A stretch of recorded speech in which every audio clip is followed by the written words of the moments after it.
tenemos pues que la glándula mamaria está equipada con una red diversa, alta e interactiva de mecanismos inmunitarios innatos y adaptativos. Veremos que hay ciertos momentos pues, en el ciclo de la producción de una vaca cuando ese sistema inmunitario, ¿verdad?, se ve comprometido generando infección. Ese es el grave problema que hay con la glándula mamaria, que la respuesta inmune disfuncional en dos tiempos importantes, ¿verdad? Los periodos de transición pre y postparto, que son los principales responsables de la mastitis, pero también de la endometritis. Son dos problemas que van de la mano justamente por esa inmunodepresión, no la voy a llamar inmunodepresión, voy a tratar de cambiar el término porque inmunosupresión es cuando no hay nada de respuesta inmune. Generalmente lo que ponemos es inmunodepresión. ¿Okay? Entonces, vamos a tener que estos dos periodos, el periodo de secado y el periodo del preparto, parto y postparto, son aproximadamente 60 días, donde el animal va a estar en el secado, pues una involución activa de la glándula mamaria, hay dolor, hay estrés, porque hay dolor, bueno, nos la estamos ordeñando, estamos parando el ordeño, entonces hay cambios hormonales, cambios fisiológicos que van a provocar dolor y estrés, y luego el periodo de calastrogénesis, ¿verdad?, que empieza entonces a producir grandes cantidades de leche y grandes cantidades de elementos que veremos, finalmente también contrae dolor, estrés, disminución de calcio y finalmente un balance energético negativo, ya veremos por qué. Entonces, vamos a tener sobre todo en vacas de alta producción y las de baja producción también, ¿verdad?, en el secado y periparto, ¿verdad?, siendo entonces el periparto el periodo más prolongado de depresión. Esta inmunodepresión fisiológica se refleja entonces en el aumento de patologías, en este caso la mastitis, pero también, acuérdense, la endometritis va de la mano con ese problema. Entonces, ese ganado lechero está sometido a niveles altísimos de estrés durante este periodo seco, lactancia temprana, el parto, y todo esto altera el sistema inmune, tanto el innato como el adaptativo. Entonces, son periodos de estrés, hay neuropéptidos aumentados, hormonas cambiando, neuroendocrinas, y todo esto funciona como inmunodepresor, ¿verdad? Entonces vamos a tener estas curvas extraordinarias. Bueno, en el momento del parto vamos a ver un aumento de la producción de leche, ¿verdad?, que debería estar acompañado, como ha querido el profesor Alfredo, con el aumento de consumo de materia seca, cosa que a veces no ocurre. Y vemos aquí entonces cómo las reservas corporales están disminuyendo a medida que va también la vaca engendrando pues el embrión, el nuevo feto, el nuevo embrión, pues, y esto todo se conjuga en un solo periodo, el periodo postparto. Y sucede toda la demanda que tenemos aquí. Entonces, para satisfacer esos requisitos nutricionales es desafiante, ¿verdad?, la demanda dietética que hay. Entonces vamos a ver vacas pues con energía negativa severa, desequilibrio de proteínas, el puntaje de la condición corporal es pobre, moderado, y esto está directamente relacionado pues con las reacciones inmunitarias deficitarias. Entonces hay que ajustar la dieta según la condición corporal de cada vaca. Parece una conferencia de nutrición, pero no es una conferencia de nutrición. La nutrición y la inmunología van de la mano, ¿okay? Pero hay que ajustar la dieta a la condición corporal. Y casualmente dirán, ¿por qué? Bueno, aquí esta diapositiva está de dónde viene la leche. ¿Dónde sale la leche? Bueno, la grasa de la leche son triglicéridos, son sintetizados desde los gliceroles y de los ácidos grasos. Entonces los ácidos grasos son absorbidos desde la sangre, los de cadena corta también vienen de la sangre. Tenemos proteínas de la leche, que es sintetizada a partir de aminoácidos, también originado en sangre, principalmente la caseína, y finalmente la lactosa, que es glucosa, ¿verdad?, y la lactosa a partir de células secretoras. Entonces, todos estos productos van a generar entonces desafíos inmunitarios que desencadenan una inflamación del sistema inmunitario. Vamos a tener casualmente en ese momento la liberación de la placenta, la absorción de líquidos fetales, la translocación de los lipopolisacáridos que se da eso. Bueno, anoten las preguntas. Los lipopolisacáridos bacterianos, tanto del útero como del intestino, que son desafíos inmunitarios desencadenantes de un proceso inflamatorio sistémico en el animal. Pero hay aumento de estrógeno al final de la gestación, que eso causa también reducción de células inmunitarias y alteración de la respuesta inflamatoria. Hay aumento de ácidos grasos no esterificados. Fíjense que el animal está buscando a través de la grasa pues transformar todo eso en energía, en glucosa, porque se necesita, ¿cuánto? Un kilo de glucosa se necesita para un litro de leche. O sea, hay una relación bastante alta, ¿verdad?, de glucosa para producir la leche, y pues él necesita sacarlo de donde sea. Por lo tanto, vamos a tener aumento de ácidos grasos no esterificados durante este periodo de transición, aumento de glucocorticoides, que es el cortisol, en el momento pues, del parto, causa reducción, por ejemplo, de la actividad de los policuerpos nucleares, justamente porque el cortisol inhibe la L-selectina. Pregunta por la inmunología, ¿qué hace la L-selectina? Esa es la que captura los neutrófilos de la sangre y los lleva al tejido. Entonces, si la L-selectina no está, pues los neutrófilos, que es una de las células de defensa más importantes, está disminuida.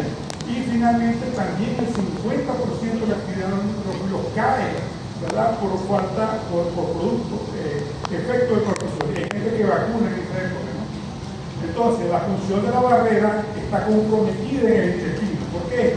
Bueno, porque hay acidosis, cetosis. ¿Qué pasa con la acidosis? Bueno, produce irritación del intestino, produce permeabilidad del intestino y penetra las bacterias, que es lo que se llama la translocación. La translocación es cuando esa bacteria atraviesa el intestino y va entonces a la mucosa intestinal, y allí están los lipopolisacáridos activando el sistema inmunitario. Entonces, ese es el problema grave que vemos esto, y esto será seguido de una respuesta inflamatoria local o sistémica, ¿verdad?, con un impacto negativo en el desempeño exógeno. Y como se necesita del helado, vamos a tener que hay una hipocalcemia, y todas las reacciones inmunitarias requieren calcio. Entonces, con una hipocalcemia postparto o periparto, vamos a tener un problema grave de la función de los glucósidos. Entonces, todo este panorama que ustedes ven aquí está incidiendo sobre la respuesta inmunitaria. ¿Okay? Entonces, ¿qué es lo que ustedes dirán? Bueno, entonces, ¿qué hacemos? Bueno, podemos irnos a la casa, no hacemos nada, o mejoramos 11 condiciones. Tú vas a estar aquí y, por cierto, le voy a pasar el PDF para que lo tengan. Manejo del estrés en vacua, evaluación regular en el secado, en el ingreso del preparto, en el parto, durante la lactancia temprana. Hay que manejar el estrés. ¿Cómo se hace? Bueno, grupos homogéneos según el número de lactancia y condición corporal para minimizar la competencia por alimento y por espacio. Vamos a tener también las transiciones suaves, evitar cambios bruscos en la dieta, en el ambiente y en el manejo, minimizar los manejos innecesarios en esta etapa. Por ejemplo, no se pongan a vacunar y a desparasitar en ese momento. Ellas tienen que estar desparasitadas y vacunadas antes de entrar en los periodos de transición, porque eso es un problema que le va a causar más estrés. Y entonces, el estrés es cortisol.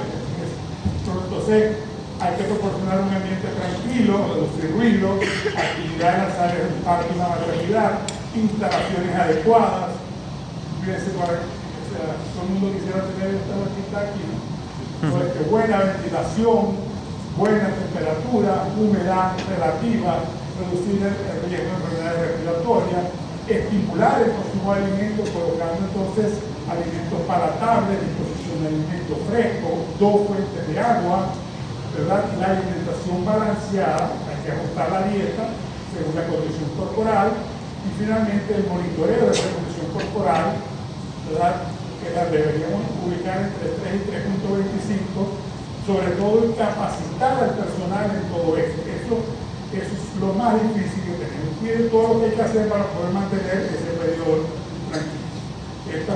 que creo que se la robé a alguien por aquí, pero bueno, este es un análisis subjetivo de la condición corporal que hay que mantenerla entonces, como dijimos, entre buena y muy buena, de 3 y 3.5, para no irnos para allá hacia el animal emaciado o hacia el animal obeso, porque las dos condiciones extremas son sumamente difíciles. Y esta apreciación es visual. Yo había el profesor haciendo eso en el hotel de Vago, la condición, ¿verdad? La condición corporal y el puntaje, ¿verdad? Que ustedes tienen que aprender. Moca en la clase de nutrición, moca en aprender a hacer eso, por eso lo tienen que hacer ustedes, o el ganadero, o manejando la finca. Porque también hay otros métodos, ¿verdad? Pero son un poquito más costosos, pero con ultrasonido, todo lo demás. Pero el método visual es buenísimo, coincide completamente con los métodos. Y ahora nos vamos al otro problema. El otro problema es que todo el mundo cree que la glándula mamaria tiene una mucosa como la tiene el intestino, ¿verdad? Digo. Disculpe, profesor. Hay una camioneta negra que está obstruyendo el paso de los carros oficiales de la facultad. Por favor, si la persona está aquí, tiene que mover ese vehículo.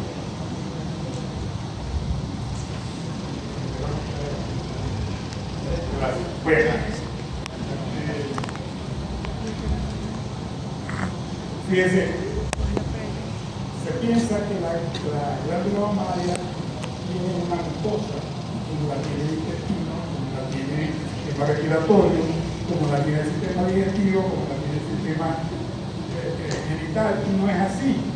Es un epitelio la glándula mamaria, porque no secreta moco, ¿verdad? La glándula mamaria no secreta moco, el intestino tiene células secretoras del moco, que es lo que crea esta capa de protección, ¿verdad? Que es la capa, la que llaman capa de muerte del intestino, que impide pues, la llegada de las bacterias, no posee IgA secretoria, ¿verdad?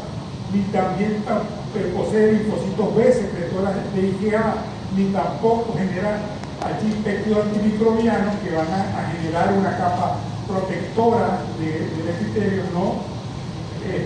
No hay actividad de la microbiota, pongan eso entre comillas, pero vamos a ver, no posee células M capturadoras de antígenos, ¿verdad? Que la tiene la glándula, la mucosa intestinal, y todas las mucosas que conocemos tienen células M que capturan antígenos, ¿verdad? Esta no tiene células M, ¿verdad? No cuenta con folículos linfoides en la región subepitelial, aquí están los folículos linfoides. La glándula mamaria no los tiene, y vamos a ver dónde están en la glándula mamaria. Reacciona fuertemente la glándula mamaria a los lipopolisacáridos, mientras que el intestino no, que ya es tolerante, tanto lipopolisacáridos que ya enfrenta esa mucosa en el intestino, pues ya es tolerante a los lipopolisacáridos, pero usted le coloca un lipopolisacárido inflamatorio y va a tener una reacción inflamatoria espantosa. ¿Por qué? Porque ella no es tolerante a los lipopolisacáridos. Entonces, tampoco hay estimulación antigénica permanente dentro de la glándula mamaria. De hecho, todo el mundo creía que la glándula mamaria era estéril, totalmente estéril. Gracias error, la vemos. Entonces, con respecto a la célula inmunitaria, ¿verdad? Macrófagos y neutrófilos, ¿verdad? Son reclutados del ámbito subepitelial del tejido conjuntivo hacia la luz de la glándula cuando hay patógenos que ingresan, ¿verdad? Y estos incluso bacterianos van a ser detectados por el epitelio, por las células epiteliales, por células dendríticas que estén aquí, ¿verdad? Por células intraepiteliales, pero va a ser totalmente diferente la posición o el tratamiento que se le haga al epitelio de la glándula mamaria, totalmente diferente a una mucosa. Por lo tanto, vamos a ver pues que todo el conjunto de células que van a participar en la respuesta inmunitaria están prácticamente circulando por los vasos o están por allí dando vueltas en la región subepitelial, pero no están, ¿verdad?, formando esta capa maravillosa que tiene la mucosa intestinal. Entonces, ¿dónde está la defensa inmunitaria de la glándula mamaria? En el más aporreado de los sitios. ¿Cuál es el más aporreado de los sitios de la glándula mamaria? El pezón. Entonces, el pezón es la primera línea de defensa contra los patógenos causantes de mastitis. O sea, el canal del pezón que tiene, por ejemplo, músculos, esfínter del pezón para bloquear la penetración de bacterias, tiene actividad antibacteriana, tiene queratina, ¿verdad?, con propiedades bacteriostáticas y bactericidas frente a bacterias gram positivas, y también tiene la roseta de Furstenberg, que es justamente donde están las poblaciones leucocitarias, los folículos linfoides y las células presentadoras de antígeno inductible, linfocitos T gamma delta, T y B. Todo eso está aquí en la roseta de Furstenberg, en toda la entrada, en el sitio más golpeado de la glándula mamaria, que es el pezón. ¿Ustedes han visto los reños? ¿Ustedes han visto el trabajo que tiene el pezón? Bueno, ahí es donde está el problema, ¿verdad? El maltrato del pezón, que es el sitio justamente por donde entran todos los patógenos y el único sitio de respuesta inmune para proteger la entrada, pues, de los gérmenes. O sea, aquí, pues, durante el periodo seco y antes del parto, pues, estos músculos lisos del canal de la tetina se relajan por la acumulación de esa presión intramamaria, va empezando, ¿verdad?, un nuevo ciclo de leche, pero hay una presión intramamaria fuerte asociada a esa retención de leche. Hay una formación incompleta de la queratina que se debería mantener aquí, impidiendo que hace un tapón, pero se relaja, pues, el tapón de la queratina también, y también este pezón permanece dilatado durante 1 hora después del ordeño. Pero bueno, ¿y por qué hay que lavar y por qué hay que sellar el pezón? Bueno, por esto, porque por ahí es donde entran todos los patógenos de la glándula mamaria. Entonces, permanece dilatado durante 1 hora después del ordeño, antes de que esos músculos, pues, puedan volver a contraerse y proporcionar entonces el cierre de la glándula mamaria. Entonces, esto nosotros como médicos veterinarios, como estudiantes veterinarios, tienen que estar muy pendientes de ese maltrato de la glándula mamaria, que es, ¿verdad?, el ataque, no solamente del becerro, del ternero, sino del humano, ¿verdad?, con su mano bien fuerte, manos ordeñadoras, o quizá las máquinas ordeñadoras que van entonces, si no están bien graduadas, a lesionar este sitio, que es el sitio vital de la glándula mamaria. Y se creía, pues, que la glándula mamaria era un sitio estéril, totalmente. De hecho, la leche se cultivaba y daba cero, pero no contaban con la astucia, trabajo de la doctora, ¿verdad?, con su genes y con sus técnicas moleculares, y bueno, han descubierto una hermosa microbiota en la glándula mamaria. Fíjense todo lo que consiguieron a través de los RNA y los DNA, ¿verdad?, de las bacterias de la glándula mamaria, que ha tenido entonces un impacto significativo en la confección de esta salud. Aquí tenemos de los canales 1, 2 y 3, un cuarto sano, supuestamente, ¿verdad?, donde hay 50.000 células por mililitro, ¿verdad? Aquí no hay mastitis, y fíjense cómo están distribuidas todas estas poblaciones bacterianas de una manera uniforme.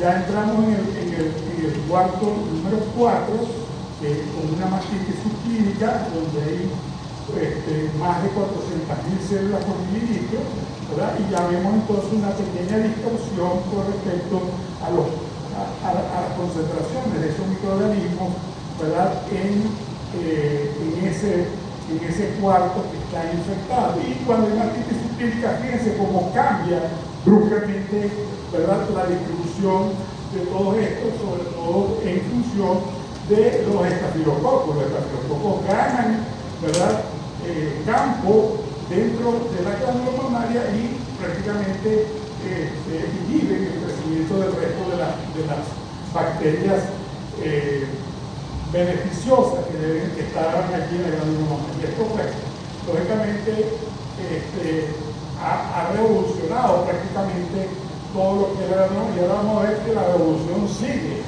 más grande que lo que pensábamos, pues, porque hay una gran diversidad microbiana en la leche, la microbiota es diversa e inclusive puede variar de vaca a vaca y de cuarto a cuarto, porque cada uno de los cuartos es independiente. Puede haber un cuarto muy enfermo y 3 cuartos sanos.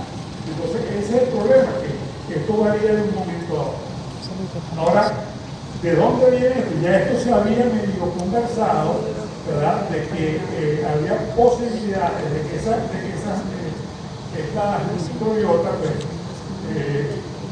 viniera pues, del intestino y de allí pasara a la glándula mamaria. Entonces ahora sí hay evidencia de que estas bacterias intestinales pueden migrar a la glándula mamaria a través de la vía endógena, y esto puede estar relacionado con transporte de microorganismos benéficos, ojo, pero también patógenos, ¿verdad? Contribuyente al desarrollo de mastitis, y todo eso pudiera llegar a formar parte entonces de un microbioma dentro de la glándula mamaria. Vamos a ver que este microbioma entonces puede influir en la salud de la glándula mamaria, puede generar células somáticas, ¿verdad? Y vamos a ver diferencia entre la microbiota en el canal de la ubre, ¿verdad? Y relacionado con el resto de la ubre. Esto es importantísimo también ver que el sitio de entrada del microorganismo es a través del pezón. Y esto ha dado por pie a que el hecho de que esta flora intestinal pueda formar parte de la microbiota, ¿verdad? O inducir mastitis, esto pues abrió las puertas, ¿verdad? A que nosotros podemos tratar el animal por vía oral con probiótico, y eso nos va a llevar el probiótico hasta la glándula mamaria. Ahora sí nos vemos para qué sirve, ¿no? Entonces aquí tenemos que Bacillus subtilis, utilizar novillas y vacas de transición justamente durante 3 semanas antes del parto, y durante toda la lactancia reduce la incidencia de mastitis, el contraje de células somáticas y también los días de leche desechada. También lactobacilos, levaduras o la mezcla de lactobacilos y maltodextrina optimizan la microbiota mamaria y aumentan la resistencia mamaria de las vacas lecheras. También el lactobacillus casei. ¿Quién vende el lactobacillus casei? Un probiótico que regula el sistema digestivo, puede adherirse, internalizarse entonces en las células del epitelio mamario sin alterar la viabilidad celular, pero prohíbe el crecimiento del Staphylococcus aureus. Una innovación. Este mismo activa la inmunidad innata de las células del epitelio mamario y reduce la susceptibilidad a infecciones, y también los probióticos mejoran también la expresión de efecto antimicrobiano, ¿verdad? Y la defensina beta, que es de la célula muerta. Fíjense todas las ventajas, ¿verdad? Justamente derivado de este conocimiento de que la flora intestinal se comunica entonces con la glándula mamaria, ¿verdad? Y es uno de los elementos más importantes en tiempo de desarrollo. Vamos a ver cuáles son los patógenos a los cuales nos estamos enfrentando, ¿verdad?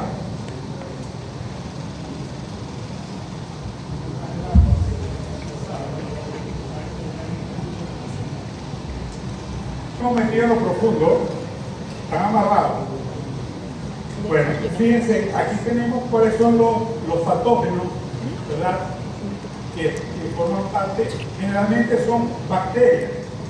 O sea, vamos a ver que tenemos patógenos contagiosos, así están clasificados, como galácticos o disgalácticos, como lo llaman por aquí, pero que está disgaláctica, es una la doctora, son dos distintos, pero aquí ¿por qué no aparece la galáctica? Yo pensaba que era el mismo. Gracias. Bueno, tenemos el micoplasma y el corinebacteria, pero tenemos, fíjense, curiosos, los ambientales, como y la Escherichia coli, ¿verdad? Son los ambientales, los Streptococcus fecali, otros Streptococcus, el bacterios Diógenes y otros agentes, y los oportunistas, que son los coagulasa negativos. Estos señores que están aquí, que son un familión grandísimo, ¿verdad? Inclusive están los hominins, que están a mano de los que ordeñan, y muchas otras especies de Staphylococcus forman parte de la flora normal de la piel, porque es que la glándula mamaria es una invaginación de la piel. Ese es el concepto que hay que tener presente, que no es una mucosa, es una invaginación de la piel, hay que tratarla como tal. Entonces son las infecciones de la glándula mamaria más frecuentes, ¿verdad? La mayoría de las veces son mastitis sin virulencia, ¿ok? Pero son mastitis. Ahora, estos oportunistas se pueden transformar entonces en agentes patógenos cuando, bueno, en los periodos de transición, en los periodos de secado y en los periodos de periparto, que es donde está entonces el sistema inmunitario down, y es en el momento donde pueden. Pero fíjense ustedes, esta curiosidad, nadie me dijo, oye, ¿qué edad tienen estos animales con mastitis? 2 años. La mastitis en novillas, increíble. Fíjense, ¿quién está aquí echando broma? Bueno, aquí están los oportunistas, los negritos, ¿verdad? Los coagulases negativos, miren cómo están en las novillas y miren esto. Este señor que está aquí es el Streptococcus uveri, ¿verdad? En novillas. Tú dirás, pero bueno, ¿cómo es eso? Bueno, va a empezar de la novilla. Bueno, hay que tener cuidado a las novillas, ¿verdad? Hay que tener cuidado cuáles son las fuentes de infección de la novilla. ¿Cuáles son las fuentes de infección de la novilla? Bueno, muchas moscas, mosquitos, sucio. Ahorita vamos a ver las búfalas metidas en barro, ¿verdad? Bastante barro, falta de limpieza, a ellas no se las lava, a ellas no se las cuida, unas búfalas se maman con otras, o las vacas se maman con otras, y eso produce daño en la novilla. Entonces, vemos que la proporción de novillas infectadas en todas las publicaciones pasa, las hechas aquí en Venezuela, la revista y publicada, hasta con un 50% de prevalencia de mastitis en novilla. Estamos perdiendo el animal desde la primera lactancia. Increíble ese problema. Entonces, también tenemos patologías virales. ¿Por qué? Porque el herpesvirus bovino, y yo diría que la diarrea bovina también, aunque no está reseñada aquí, va a producir una inmunodeficiencia, ¿verdad? Y esa inmunodeficiencia está acompañada a veces de susceptibilidad a infecciones, incluyendo la mastitis.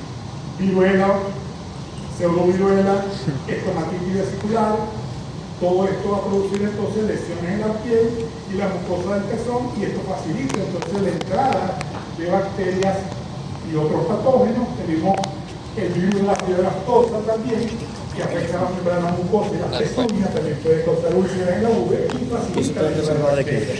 El papiloma bovino también puede causar papiloma en uve, en los pezones, y ulcerarse y facilitar la infección. Todos estos virus van a abrir la puerta de infección en las bacterias principalmente. ¿Okay? Y no olvidemos los hongos. Generalmente se piensa que los agentes mitóticos más comunes, que se llaman incluyen levadura, aspergillus, fumigatus y terreos. También tenemos otros, el bucor. Y tenemos el problema de la mastitis micótica, que como cuando uno mastitis, yo le iba a nombrar la palabra, al igual antibiótico, pues fíjense, entonces aquí colocamos antibióticos y no sirve. Entonces no logramos resolver la mastitis con antibióticos y se nos olvida que puede ser una mastitis micótica, puede ser por hongo.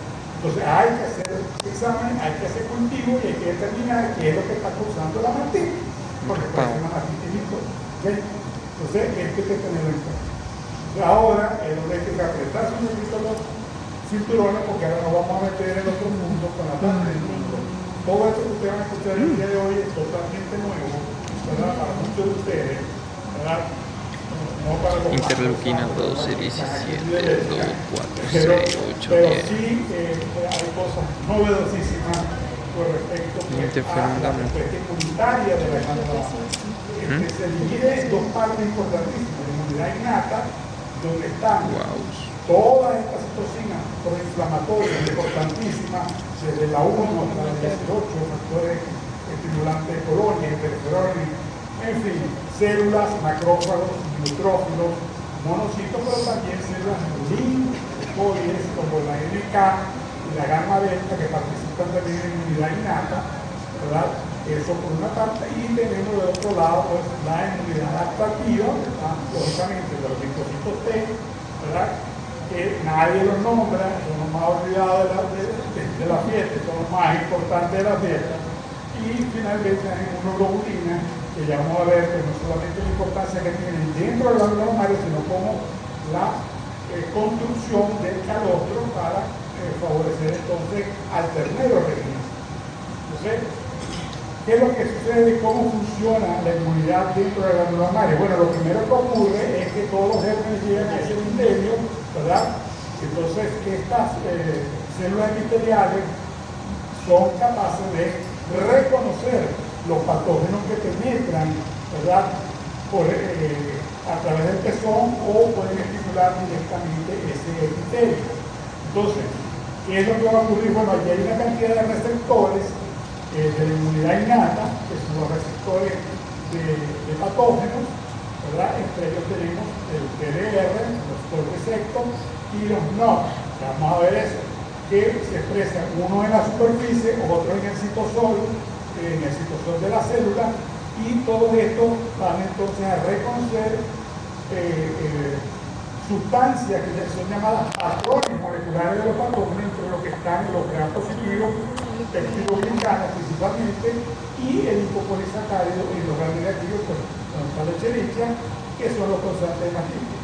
Y vamos a centrarnos en estos tres, el Staphylococcus aureus, el Staphylococcus uberi y la Escherichia coli, que son los que van entonces a activar el proceso inflamatorio en la glándula mamaria. Y bueno, aquí viene entonces, como les dije, vamos a agarrarnos, porque esto sí es un poquito más complicado, ¿verdad? Aquí están los receptores en la superficie de las células epiteliales, que son los PDR, que en la glándula mamaria van a que está el 1, el 2, el 6 y el 4. ¿Por qué no está el 5? El 5 está a nivel intestinal y es el que reconoce la flagelina, pero el resto sí está en la glándula mamaria, todo menos el 5.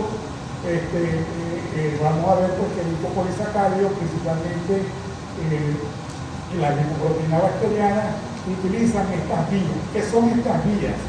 Casualmente vamos a ver estas vías que son estas letritas chiquititas que están aquí, son simplemente transferasas, vías enzimáticas de activación, ¿verdad? Yo creo que me fui adelante, vías de activación que todas van a llegar hacia los factores de transcripción del núcleo. ¿Qué quiere decir? Que aquí viene la información del péptido bacteriano que toca el receptor de la superficie, o puede ser que ingrese a la célula, porque todas estas bacterias hacen introducción dentro del citosol, inclusive la Escherichia coli entra en el citosol, el estreptococo y el estafilococo, y allí también pueden ser capturados algunas de las sustancias que ellos producen, ¿verdad? A través del PDL3 que está dentro y otros receptores que son los NOX que están dentro. Entonces, estas vías, todas estas vías que son, a lo mejor ustedes no saben que existían, yo tampoco, pues son vías enzimáticas que van a ir activándose una vez que tocan estos receptores hasta llegar al núcleo. ¿Verdad? Son factores de transmisión del núcleo, son tres: el AP1, el AP3, el NSK, ¿verdad? Son los tres que activan, ¿verdad? O interferones o citocinas proinflamatorias. Y cuidado con el inflamasoma, ¿verdad? El ventiladorcito que está aquí, que es el que activa la caspasa y da como resultado la interleuquina 1 y 1 beta, que es la que genera la mayor inflamación en la glándula mamaria. Esa la asociamos en el COVID como la tormenta de citocina. Esta es la responsable de la tormenta. Todo eso ocurre en una célula epitelial, ocurre en los macrófagos, ocurre en las células dendríticas, ocurre en todo lo que es celular de la glándula mamaria. Reconocimiento de esos patrones moleculares de patógenos y activación de estas vías, ¿verdad? Vías que son diferentes, no vamos a poner a trabajar toda esa vía ahorita porque lo volvemos loco aquí, a lo que estamos viendo esto. Vamos a ver cómo qué es lo que ocurre cuando llegan los coliformes, cuando llegan los estafilococos, cuando llegan los triptococos. Vamos a ver que van a activar en las células epiteliales señales, pero van a producir citocinas que son quemoquinas, quiere decir quimioatrayentes de qué? Bueno, de neutrófilos, de macrófagos, de células dendríticas, de linfocitos que no están en la luz de la glándula mamaria y que se necesitan ahí para defenderlos contra esta bacteria. Estas son las quemoquinas, ¿verdad? Que están aquí, importantísimas. Todo lo que tenga CXCL para lo que van a presentar examen de inmunología, todo lo que venga a ser CL es quimoquina, quimiotrayente. Las otras son citocinas, la más importante, proinflamatoria, la interleuquina 1 y el factor de necrosis tumoral. Terrible las dos. Son demasiado tóxicas esas dos citocinas. Y también el interferón, la interleuquina 17, que la mencionamos por aquí, pero ella agarró un protagonismo enorme, y el interferón gamma, que todos lo conocemos, ¿verdad? Pero nadie sabe lo que hace. Y el interferón gamma es otro de los elementos importantísimos de. Y aquí tenemos pues algo pasó. No quiere moverse. Algo distinto. Ajá. Entonces, un grupo fíjense este estreptococo, fíjense este punto de interrogación, cuidado con el estreptococo. Estos estreptococos son lo que llaman los callaitos, pero que producen una mastitis espantosa. ¿Por qué? Porque ellos, en vez de generar, ¿verdad?, de grandes cantidades de quimoquinas o citocinas proinflamatorias, generan, ¿verdad?, los amiloides séricos, ¿verdad?, el SSA3, y también el factor transformante de crecimiento beta, que es una citocina inmunomoduladora a la baja. Entonces ella lo que hace es acallar este escándalo de citocina proinflamatoria, ¿verdad?, y se pasa por lo bajito, pero cuando ya ingresa, pues sí produce su patología. Entonces tenemos tres tipos de bacterias con tres tipos de reacción diferente a la glándula mamaria. Fíjense, la Escherichia coli. Entonces la Escherichia coli son bacterias gram negativas, se perciben a través de los lipopolisacáridos. La bacteria gram negativa igual lipopolisacáridos. Anoten, eso es importantísimo. Entonces esto en combinación con otros lipopéptidos que ya tienen, ¿verdad?, van entonces a tocar los receptores, sobre todo el TLR4 y sus asociaciones, y vamos a ver entonces que se va a generar péptido antimicrobiano, citocinas proinflamatorias, TNF-alfa, que es terrible, el TNF-alfa, interleuquina 1, beta y la 6. Fíjense, todas las citocinas proinflamatorias más las quimoquinas, todo eso lo genera la Escherichia coli. Mientras que el Staphylococcus aureus no tiene lipopolisacáridos, ella tiene lipopéptidos, tiene ácido lipotecoico, tiene alfa-toxina, tiene proteína A, ¿verdad? Y ella genera también interleuquina 1, factor de necrosis tumoral, pero fíjense, aquí hay mucho factor de necrosis tumoral, un poquito solamente, menos, ¿verdad? Y también produce también interleuquina 6, ¿verdad? En más o menos la misma cantidad. Pero este es el peligroso, el factor de necrosis tumoral. Entonces, aquí ya hay una diferencia entre una Escherichia coli provocando mastitis y un Staphylococcus aureus provocando mastitis, desde el punto de vista de la inmunidad innata. Y finalmente, el calladito, que es el uberito, ¿verdad? Prácticamente no es reconocido por las células epiteliales.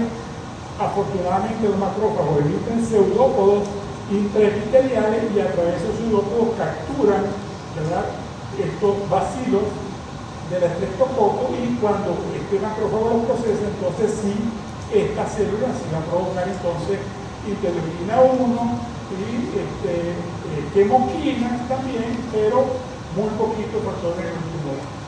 Pero prácticamente pues la reacción es tardía, pero es bastante intensa, igual que las otras mamás.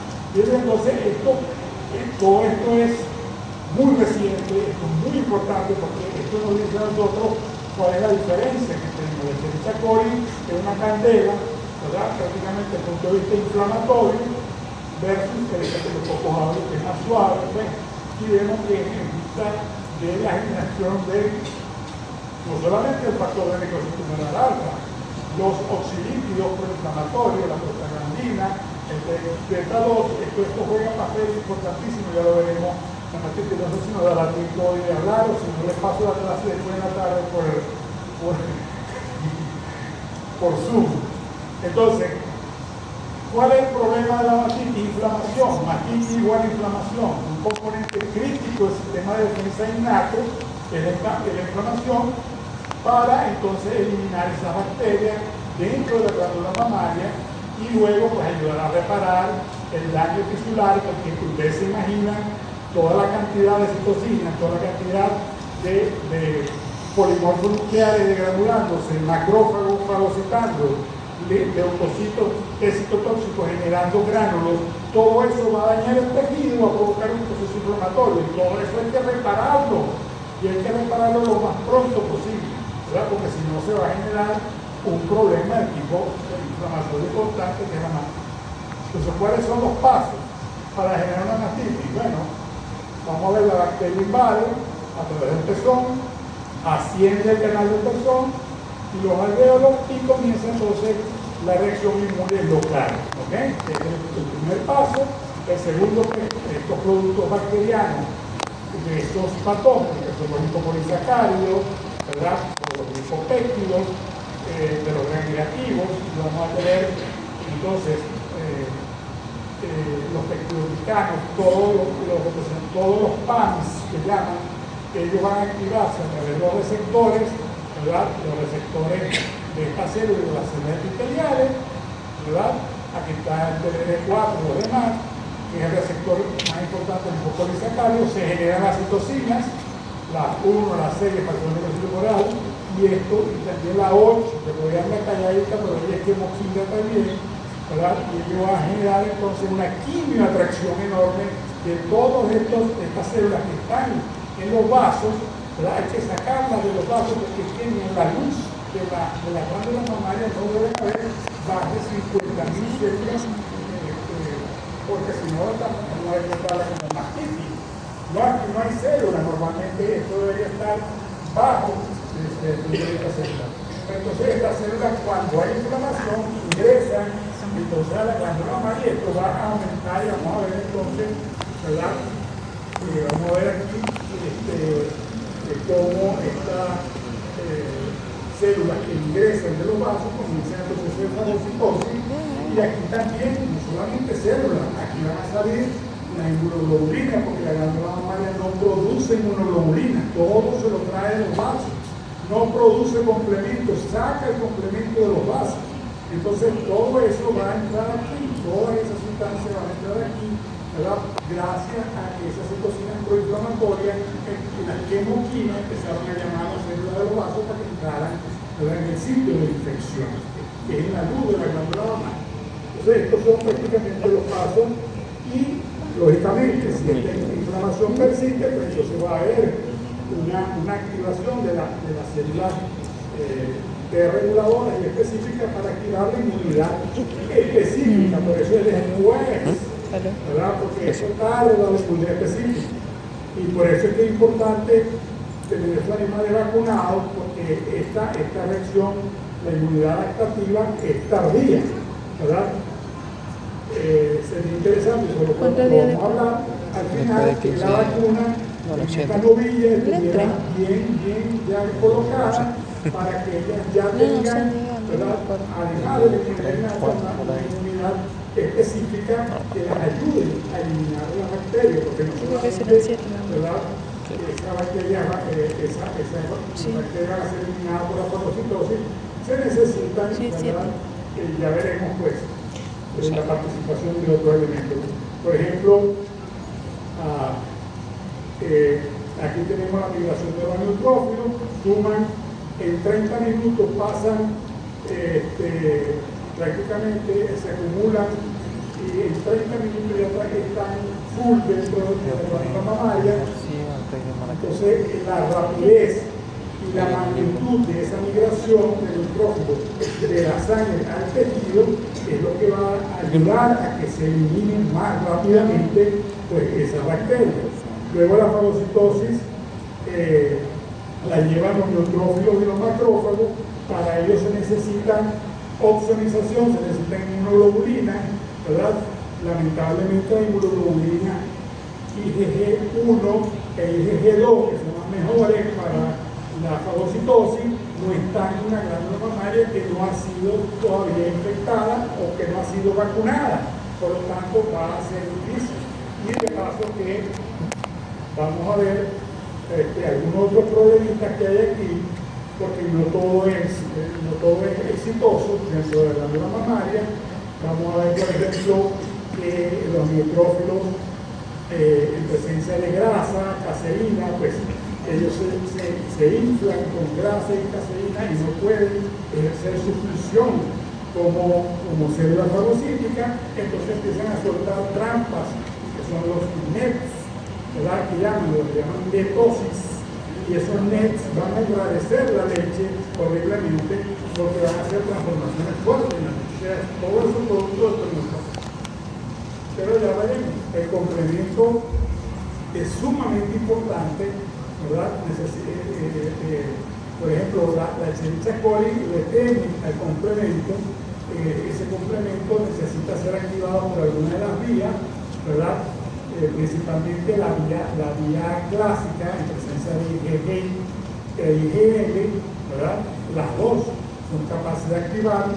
IgM siempre hay, no IgM específica, pero hay IgM naturales que pueden ayudar, pero la IgG falta.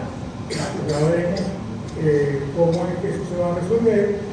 La concentración de complementos son más altas en el calostro y también en la glándula mamaria inflamada, pero bajan, ¿verdad?, durante las involuciones y durante el secado. Entonces, estas concentraciones de complementos varían también dependiendo de la situación. Otros elementos que tiene la glándula mamaria, bueno, la lactoferrina tiene proteínas antimicrobianas. La lactoferrina es importantísima porque ella captura el hierro, se lo quita a las bacterias, también inhibe la dismutasa, que es una enzima con la que la producción de dismutasa se ha producido por la bacteria para contrarrestar los radicales superóxidos, ¿verdad? Entonces esta lactoferrina va a inhibir entonces la dismutasa. Pero hay otras, se llaman lactemina, nitroaltraferrina, lisozima, lactoperoxidasa y otros que se encuentran en la leche rumiante y desempeñan todas las funciones de defensa antibacteriana. No sabíamos que tenían tantas cosas, ¿verdad?, en la leche. Todo eso está ahí, todo forma parte de la inmunidad innata. Todavía no hemos llegado a la inmunidad específica. Entonces, los mecanismos de inflamación, faltan los icosanoides. Los icosanoides son el tipo de mediadores lipídicos pues, que contribuyen con la inmunidad innata a través de la regulación, magnitud, la duración de esa respuesta inflamatoria. Son los derivados del ácido araquidónico y del omega 6, de todos estos ácidos grasos que están en la membrana, ¿verdad?, que en el momento del proceso inflamatorio se activan y van a producir entonces, ¿verdad?, toda esta cantidad de sustancias enzimáticas por la vía ciclooxigenásica, donde están las prostaglandinas, prostaciclinas, tropoxano, y también por la vía lipoxigenásica, generando entonces los leucotrienes. Todo eso va a generar un proceso de tipo inflamatorio enorme, ¿verdad? Y justamente como respuesta a esos estímulos de los microorganismos, los derivados enzimáticos del COX, esto aumenta y tenemos entonces las prostaglandinas con propiedades proinflamatorias, ¿verdad? Aumentando que la permeabilidad vascular, al sacar más monocitos, más granulocitos, más linfocitos y inmunoglobulina y complemento de la circulación. Pero entonces la ayuda pues, de estos eicosanoides, ¿verdad?, que nosotros los eliminamos rápidamente con una buena inyección de corticosteroides y antibióticos, que es lo primero que le colocamos a la glándula mamaria. ¿Qué hacemos nosotros? Estamos frenando el proceso inflamatorio. Nosotros no podemos frenar el proceso inflamatorio tratando de darnos cuenta que es un proceso patógeno, porque es un proceso necesario para eliminar los patógenos, ¿verdad? Esta inflamación hace falta. Entonces nosotros colocamos inmediatamente un corticosteroide que bloquee. ¿Qué bloquea el corticosteroide? Bueno, bloquea el ácido araquidónico, nada más y nada menos, o sea que no va a producción ni de prostaglandina, ni de prostaciclina, ni de leucotrieno, ni nada de eso. Le estamos quitando un brazo prácticamente al proceso inflamatorio necesario para eliminar los patógenos. ¿Okay? Otras células que aparecen ahí, las células NK, importantísimas, porque ya están matando allí toda la bacteria que se le ocurra infectar las células epiteliales, las que se ven atacadas entonces por las células NK, y estas células, sobre todo el estafilococo aureus, se ha visto que es un blanco importante de las células NK, y también las células T gamma delta, que están allí en una altísima protección, y todas estas dos células forman parte todavía de la inmunidad innata, y van a atacar entonces, ¿verdad?, células infectadas por bacterias. Entonces, estas son importantísimos elementos de la inmunidad. Entonces, ¿qué es lo que pasa? Bueno, aquí está el barómetro. Pues. El barómetro hacia una gran inflamación, mastitis, o hacia una resolución del proceso inflamatorio. Entonces, ¿cuáles son las citocinas que aumentan? Bueno, el TNF-alfa y la interleucina 1 van para arriba, van provocando entonces inflamación, mientras que esta cascada inflamatoria puede transformarse en una cascada inflamatoria disfuncional, quiere decir que no está controlando la bacteria, sino que está provocando mastitis, destrucción de la glándula. Entonces, esta respuesta inflamatoria debe tener un inicio rápido, ¿verdad?, para neutralizar la bacteria, y luego también una disolución o una resolución oportuna para evitar la immunopatología de la glándula y la máquina. Entonces, es un equilibrio que nosotros tenemos aquí. Ese equilibrio nosotros lo rompemos inmediatamente cuando hacemos introducción con antibióticos, con corticosteroides, con manejo inadecuado, ¿verdad? Porque la glándula mamaria tiene, fíjense todos los mecanismos que tenemos que tiene la glándula mamaria. Entonces, puede ocurrir una exacerbación de una mastitis, o puede haber un control de esa inflamación. Ahora, la generación de estos mecanismos inflamatorios son necesarios entonces para restaurar la homeostasis inmune de esa glándula mamaria, ¿verdad?, y dar un balance entre la inmunopatología y el equilibrio. Hay citocinas que son controladoras, que son las 4, la 10, la 17, el factor transformante de crecimiento beta, que son controladoras de la inflamación. Hay que dejar que ellas se produzcan. Entonces, ¿cómo bajamos la inflamación de la glándula mamaria? ¿Controlando qué? La bacteria. Eso sí. Ahí, ¿cómo controla la bacteria? La gente dice, antibióticos. No, hay que evitar que entre la bacteria. Limpieza, ¿verdad? En el momento hay que cuidar la glándula mamaria, hay que antes y después del orden, hay que limpiar, hay que evitar que estén metidas en el barro, ¿verdad? Porque van a penetrar, o sea, eso podemos evitar la presencia de bacterias, no necesariamente debemos utilizar antibióticos. Hay que limitar la infiltración de leucocitos en esos tejidos afectados. ¿Cómo lo hacemos? Pues disminuyendo, pues, al disminuir la bacteria, van a disminuir entonces los estímulos, pues. Hay que bajar la producción de minerales solubles y eliminar sobre todo los restos celulares y lograr entonces reparar el tejido dañado. Esta es la única manera que tenemos para controlar la máquina. Vamos a ver qué productos hay en el mercado que hacen eso. Ya hay productos en el mercado para eso. Entonces tenemos que, por otra parte, aunque no lo creamos, y aquí es donde está lo más importante, de estos oxilíquidos, ¿verdad?, que no son todos inflamatorios. Tenemos los oxilíquidos prosolventes, que incluyen resolina, proteínas y lipoxinas. O sea, dentro de esos corticosteroides que se producen todos esos icosanoides que se generan del ácido araquidónico, hay un grupo que son controladores de la inflamación. Si nosotros cortamos con un corticosteroide ese trabajo de la glándula mamaria, vamos a eliminar entonces los prosolventes, ¿verdad?, del proceso inflamatorio. ¿Okay? Entonces, aquí tenemos la prostaglandina 2, lógicamente, ella es peligrosa, pero también se ha demostrado que no es tan peligrosa, que a lo mejor una alta producción de proteínas pudiera dar un efecto contrario en la inflamación de control, y otras como la PG2, la PG2, todas ellas pues que son capaces de suprimir la señalización proinflamatoria. Y también del lado de los leucotrienos, que con ella no hay nada que hacer, porque los leucotrienos, ¿verdad?, apenas hay un solo medicamento en humano, ¿verdad?, que es Montelukast, que lo controla, ¿verdad?, que por cierto dio la talla en el COVID.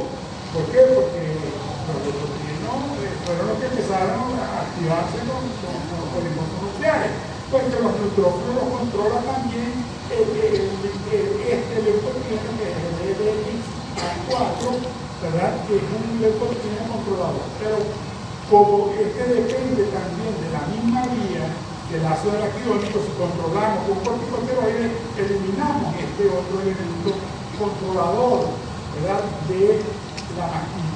Entonces, eso es lo que yo quiero que tengamos en cuenta, pues todos los elementos necesarios para controlar. Y bueno, vamos a pasar entonces a la parte específica de este lado. ¿Qué hay aquí? Bueno, el linfocito T y el linfocito B. Y lo curioso de todo esto es que, bueno, todas las poblaciones linfocitarias T van a participar en la respuesta inmune específica. La TCD8, la TCD4-TH1, la TCD4-TH2 y ahora la hermanita menor que acaba de aparecer, que es la TH3. ¿Cómo la TH3, así? ¿verdad? Esa es la que nos va a dar dolor de cabeza ahorita, pero nos va a resolver también una cantidad de cosas. ¿Okay? Y todo esto, además, pues esto es la respuesta celular, más la respuesta humoral del linfocito B, transformado en plasmocito, que nos va a hacer que salga IgG1, IgG2, IgA, pues todas células de la inmunidad humoral. Pero para que todo esto ocurra en la respuesta inmune específica, tiene que haber captura del antígeno, presentación antigénica a través de la molécula del complejo mayor de histocompatibilidad 1 o 2, ¿verdad?, de la célula presentadas del antígeno al linfocito T. O sea, el linfocito T no va a actuar si no hay presentación antigénica, tiene que haber fagocitosis, procesamiento de la bacteria, transformación en péptidos, y esos péptidos van a ser presentados por la molécula del complejo mayor de histocompatibilidad, que aquí deben haber especialistas ahorita en el complejo mayor de histocompatibilidad, de la gastroinmunología, que son los que presentan entonces CPA, células presentadoras de antígeno. ¿Cuáles son las células presentadoras de antígeno? 13 células presentadoras de antígeno. Linfocitos B, dendrítica y el macrófago. Esos son los tres. ¿Cuánto lleva? ¿Estaba raspado o pasa? Okay. Entonces, estas son tres células importantísimas porque ellas capturan, procesan y presentan. Olvídense de que esa bacteria va a llevar un macrófago a presentación al linfocito T, porque el linfocito T es carne y no me lo puedo comer. O sea, usted me lo transforma en péptido y yo me lo como. Eso es lo que hacen entonces las células presentadoras de antígeno, ¿verdad?, transformar las bacterias en péptidos. Esos péptidos son presentados, procesados a través de la molécula de complejo de histocompatibilidad, los de clase 1 que representan a la célula TCD8 citotóxica y los de clase 2 a las TCD4, ¿verdad? Eso también se lo saben todos en inmunología, porque son las dos poblaciones diferentes que hay. Entonces, vamos a ver que estas células linfocitarias citotóxicas, ¿verdad?, la TCD8, va a actuar también eliminando células infectadas con bacterias, ¿verdad? La TCD8 citotóxica tiene doble función en la glándula mamaria. Va a eliminar células infectadas por bacterias, que no se sabía, pero ahora se sabe que todas agarran y infectan las células epiteliales, y entonces allí es donde la célula TCD8 se da de glándula y mata la célula epitelial, y irremediablemente va a matar la bacteria. ¿Qué es lo que causa eso? Desechos celulares. Y esos desechos celulares todos van a la glándula mamaria a incrementar el problema, pero hay que matar. Bueno, pregunten a la gente que está ahorita bombardeando, recogiendo. Ese es el problema, bombardea y tiene que recoger después y la célula TCD4 actúa de manera diferente. La TCD4, TH1, ojo, ¿qué hace ella? Ayuda al macrófago para que el macrófago se active mejor y elimine esa célula infectada. Libera citocina. Pero también la TH2 lo que va a hacer es colaborar con el linfocito B para que transforme ese IgM que él trae de receptor en una IgG1 o IgG2 o una IgA, que produzca entonces inmunoglobulinas específicas. Ahora, lo que se ha visto aquí es que estas células TCD8 citotóxicas expulsan la bacteria de la célula infectada, esto es muy nuevo, ¿verdad? Y hace esto sea accesible esas bacterias que no las pueden matar, pero vamos a eliminar la célula, saca para que sean refagocitadas y retratadas por el otro grupo de células que tienen. Y lo más nuevo, lo más reciente es esta inmunidad TH3. La TH3 se ha demostrado ahora en una población también de las TCD4, ¿verdad? Esta célula la llaman TH17 porque es la que produce la citosina o la interleuquina 17. Pero es un familión de citosina desde la A hasta la F, ¿verdad? Y también produce la interleuquina 22, ¿verdad? Esta más otra citosina, esta señora, ¿verdad? Tiene una respuesta antimicrobiana porque activa los péptidos antimicrobianos y también va a generar quimioatracción de los polimorfos nucleares. Pero eso es cuando ella actúa de la manera activa, específica, puede actuar de manera controladora. Entonces, vamos a ver que esta producción de citosina, que son de la 17, desde la A hasta la F, hasta la 22, en la leche, por ejemplo, cuando hay mastitis con Escherichia coli, Streptococcus aureus, Staphylococcus aureus, sugiere que esta inmunidad innata, el TH3, es parte de la inmunidad natural de la mastitis, o sea que ella tiene esas dos funciones, innata y adquirida, o sea, funciona en las dos partes. ¿Okay? Entonces también produce hemoquina y finalmente activa el neutrófilo, ¿verdad?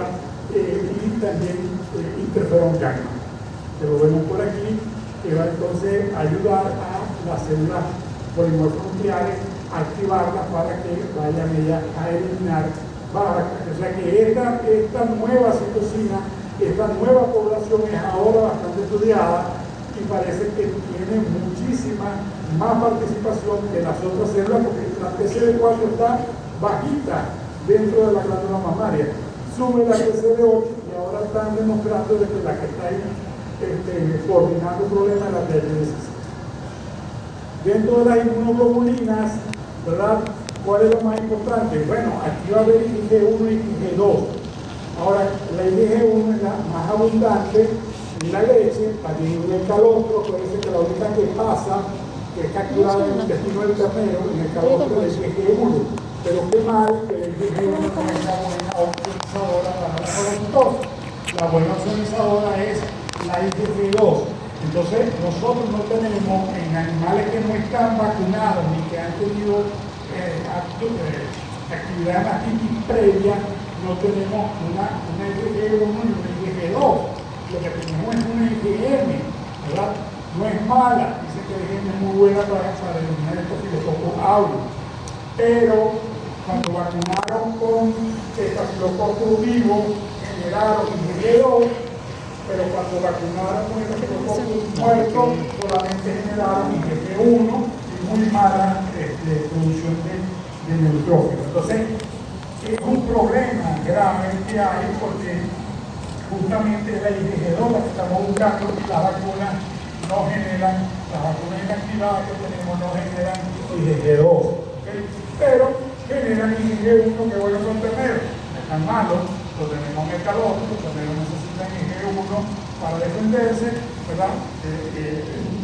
Nada, o sea, yo aprieta pero no hombre, como se dice. Aquí no te va a darle la 2, pero tener la 1 para que cuide al muchacho, aunque yo sufro de mastitis, no hay problema. Bueno, entonces, ¿cuáles son las limitaciones? Vimos todos esos elementos inmunitarios que tiene la glándula mamaria, que da calor, saber todo lo que tiene, ¿verdad? Y tan fácil que lo eliminamos, pero la fagocitosis por nitrófilo están siendo reclutados en la glándula mamaria, que es el principal mecanismo de defensa contra las bacterias que causan la mastitis o la vacunación. Esto puede mejorar con una mejor opsonización. ¿Qué pasa? O sea, opsonizar, ¿qué quiere decir opsonizar? Opsonizar es que la bacteria se cubra de anticuerpos específicos para que los macrófagos tengan receptores para esos anticuerpos puedan fagocitar mejor, ¿verdad? Eso es opsonizar. Opsonizar es el complemento que elimina C3A, C3B. El C3A se va a la circulación, el C3B se queda pegado en la bacteria, ¿okay? Y ya el macrófago tiene receptores por el C3B. Ajá, eso es opsonización. Pero entonces, sin opsonización, la fagocitosis es muy mala. Entonces, desafortunadamente, pues, en el entorno de la mamaria no es favorable la fagocitosis, porque la leche, como vimos, interfiere con la fagocitosis. Hay más eficacia de los nitrófilos. ¿Por qué? Porque ingieren glóbulos de grasa y también la micela de grasa. Está como nosotros, que comemos pura grasa, pero que no están gordos. Entonces ellos comen grasa y entonces no pueden fagocitar. Entonces la fagocitosis queda la baja tensión de oxígeno en la leche también es otro impedimento para la actividad bactericida de los nitrófilos, que necesitan oxígeno, ahí no hay oxígeno tampoco. Entonces los productos derivados del oxígeno, que son elementos bactericidas de los fagocitos, están impedidos dentro de la glándula mamaria. Hay un problema, ¿no? Las opsoninas, que ya hablamos de las opsoninas, que son las inmunoglobulinas, ¿verdad? El C3A, C3B complemento, son escasos y proporcionan, hay que traerlos del plasma porque la glándula mamaria no los produce, hay que sacar el complemento del plasma, igual que hay que sacar la célula. Las concentraciones de los anticuerpos son muy bajas, ¿verdad? Hay un poco IgM, IgG2 sónico, no es bueno para los nitrófilos, hay muy poco, y simplemente pues tenemos que contar con anticuerpos naturales que son del tipo IgM, ¿verdad? Que no son tan buenos como los. Entonces, todos son problemas. Pues, ¿qué es lo que pasa? Bueno, cuando hay una mastitis, ¿verdad? ¿Qué es lo que aumenta el número de células? Por eso que nosotros vemos, ¿verdad? Presencia de células somáticas. Presencia de células somáticas. O sea que en la leche tenemos un cuarto sano, ¿verdad? Se observan más macrófagos, se dio de pequeño porcentaje de linfocitos y algunas células epiteliales. Pero cuando hay un cuarto infectado, ¿verdad? Con mastitis clínica o subclínica, vamos a ver una sobrepoblación de neutrófilos, pocos macrófagos, linfocitos y células epiteliales. Entonces, esta información de la glándula mamaria involucra pues, cambios en la composición de la leche que da como resultado pues, la base para una cantidad de pruebas de laboratorio, ¿verdad? Recomienda que el número de células somáticas no sea mayor, que esté entre 200.000 y 500.000, aunque estos límites, ¿verdad? Con esos límites juega un gentío, ¿verdad? Yo vi una publicación de 2003 venezolana que habían puesto para benevolencia de los productores 1.500 células formadoras de colonia. O sea, perdón, 1.500 células somáticas como un límite bueno para la luz. Y eso ahorita está en 200.000 y 500.000. En el 2003 habían dicho que vamos a darle 1.500.000, que eso es bueno, pero empezando, estoy dejando que cosas no somadas con nosotros. Por eso que estamos así. A los 50, ¿no? Entonces, bueno, hay una cantidad de pruebas, recuento de células somáticas, prueba de mastitis, la prueba de California, la tenemos por aquí, la prueba de Wisconsin, la prueba de colorimetría, la reducción de la gasolina, esa es la que le gusta al gobierno, la vamos a ver, la nueva, ¿verdad? Y esa me la robé por allí, me dijeron que no la publicaran, pero la publican. Entonces vamos a ver que también las grandes compañías lácteas en varios países, inclusive en Latinoamérica, se apoyan pues, en legislaciones particulares para controlar pues, este número de células y dando el incentivo a aquellas leches que tengan menos células somáticas, ¿verdad?, que las otras. Entonces, esta es la tabla que acaba de aparecer en la norma juvenil 2022, ¿verdad? Un trabajo hecho por unos mexicanos que ya está metido en el juvenil, ¿verdad?, donde es la prueba de reducción de la resazulina, ¿verdad?, que estima el contenido bacteriano. Fíjense, aquí tenemos malo, regular, bueno y excelente, y esto corresponde, ellos hicieron una correspondencia con el número de células somáticas, ¿verdad?, lo que indica pues, que una leche regular, ¿verdad?, está dentro de los parámetros más o menos aceptables para entre 250.000 y 500.000. ¿Okay? Pues mire, regular, ya le falta un poquito para ser mala, pero esto es el nuevo baremo por el cual se tiene que medir entonces toda la presa ahorita. Esto acaba de salir, segunda revisión, me vieron que no lo publicar. Ahí está. Bueno. ¿Están cansados? ¿O falta todavía? Falta todavía. Falta un poquito. Ah, ¿qué hacemos entonces?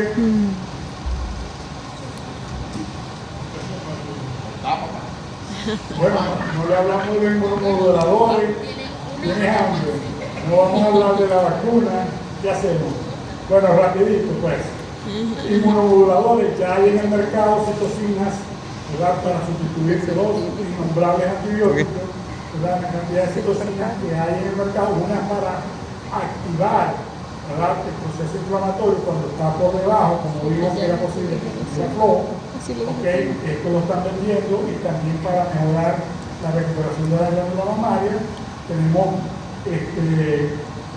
suplemento dietético, vitamina A, cobre y zinc, que eliminan entonces, ¿verdad?, las especies reactivas del oxígeno, los dos disminuyen porque ellos son antioxidantes, importantísimos, que inmunomoduladores, ¿verdad? Y lo nuevo, el secretoma. Ustedes tienen que meterse ahí en Google y coloquen la palabra secretoma, y esas son las células madre de la glándula mamaria. La glándula mamaria es el sitio más extraordinario del organismo, en el sentido que tiene células madre regenerándose cada año, o sea que la nueva lactancia es producto de células totalmente nuevas. Todas las viejas se eliminan en el secado, no quedan células de la lactancia anterior. Entonces esas células madre, el secretoma, se las pusieron a sembrar in vitro y consiguieron de todo. Miren, aquí estamos. Consiguieron una población que se adhiere a las placas y una que queda en suspensión, y de las dos sacaron productos, ¿verdad?, con efecto inmunitario, productos con efecto angiogénico y productos con efectos digestivos, ¿verdad?, y de crecimiento. Todo esto va a salir al mercado, esto apenas a partir de 2018, ¿verdad? Toda esta cantidad de sustancias van a venir a ayudar, ¿verdad?, y a tratar de sustituir. Entonces, claro, todo el mundo está buscando a ver cómo se estufa con esto, porque esto es nuevo, es un mercado gigantesco que hay de este secretoma, ¿verdad?, para las nuevas generaciones, importantísimo que estén vendiendo. Los probióticos, no vamos a hablar de probióticos hoy, ¿qué? Hablando de probióticos, bueno, pero aquí hay especies de Saccharomyces cerevisiae y Lactococcus que reducen la inflamación relacionada con la mastitis, porque reducen la concentración del factor de necrosis tumoral, de la interleuquina 6 y de la 1, importantísimo, ¿ok? Tenemos estos que inhiben también la infiltración de neutrófilos, la microvelocidasa de la leche, el inhibidor de la mastitis, la N-acetilmeta-glucosamina de la leche. Esto sugiere entonces una disminución del daño relacionado con la mastitis. Y el lactobacillus, que es el que tenemos por ahí, ¿verdad?, el K6 disminuye la expresión de varias situaciones proinflamatorias, como son la 6, la 8, la 1 y el factor de necrosis tumoral. Vean que cuando hay infecciones con el estafilococo aureus, y ellos también son mejoradores de la producción de espectros antimicrobianos y beta defensiva en el ganado. Todo esto, No leo, aquí sí. hay un spike de probiótico ahorita para la glándula mamaria, buenísimo, o inversión de la glándula mamaria de probióticos tratando. Y llegamos a la vacuna, esto sí es lo prometido.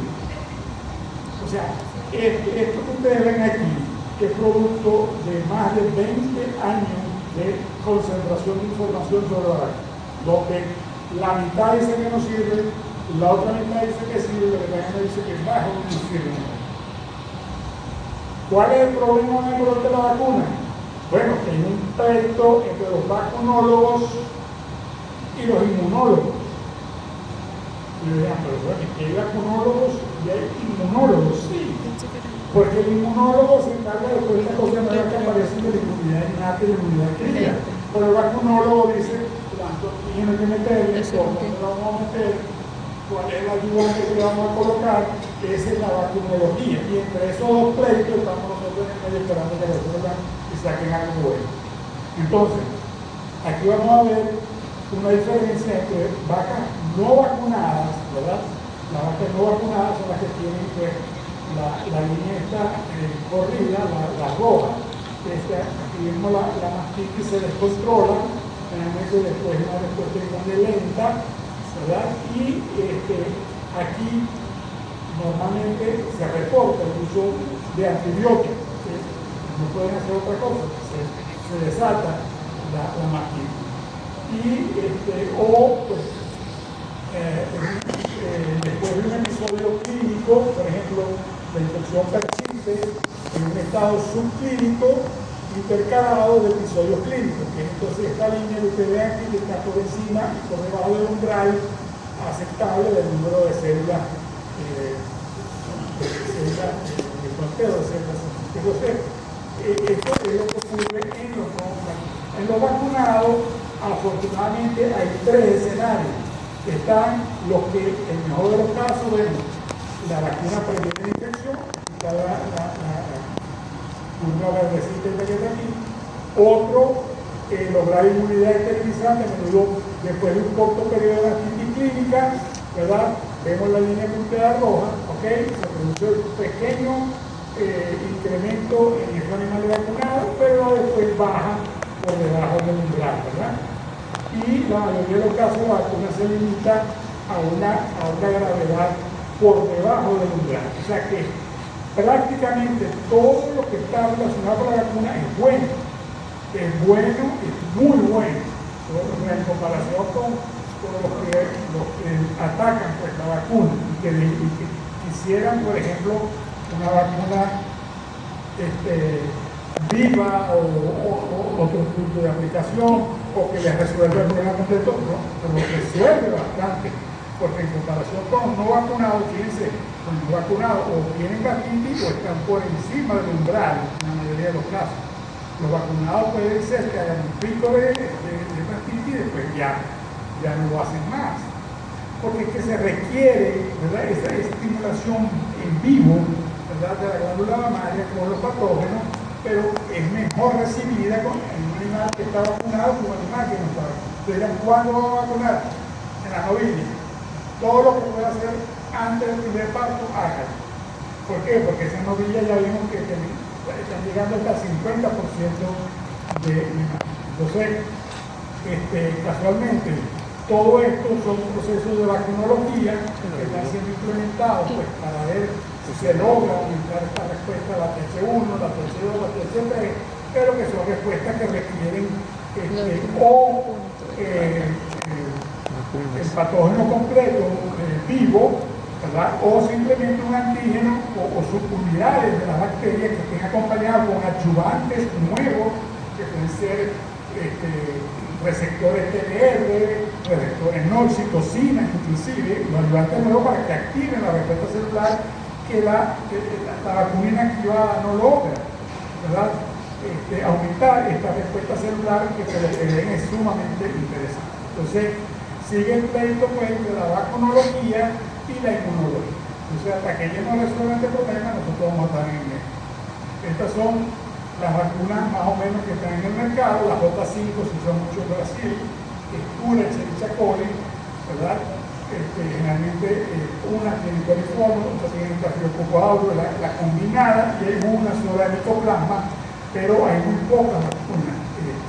Lo que se recomienda principalmente es, y lo que están tratando de hacer, lo que estoy viendo ahorita que están haciendo, es que recogen las bacterias que se aíslan de los casos de mastitis en una región, ¿verdad? Y eso la incorporan en una vacuna y eso ha dado un resultado extraordinario, la mezcla con unos ayudantes novedosos y ha facilitado mucho el control porque a veces compramos una vacuna que viene con la Escherichia coli ya en Kazajistán, entonces cuando llega aquí pues no podemos ir a la criollita, que son de las buenas. Entonces bueno, ese es el problema que tenemos, que las autovacunas están funcionando sumamente bien. Mira un búfalo.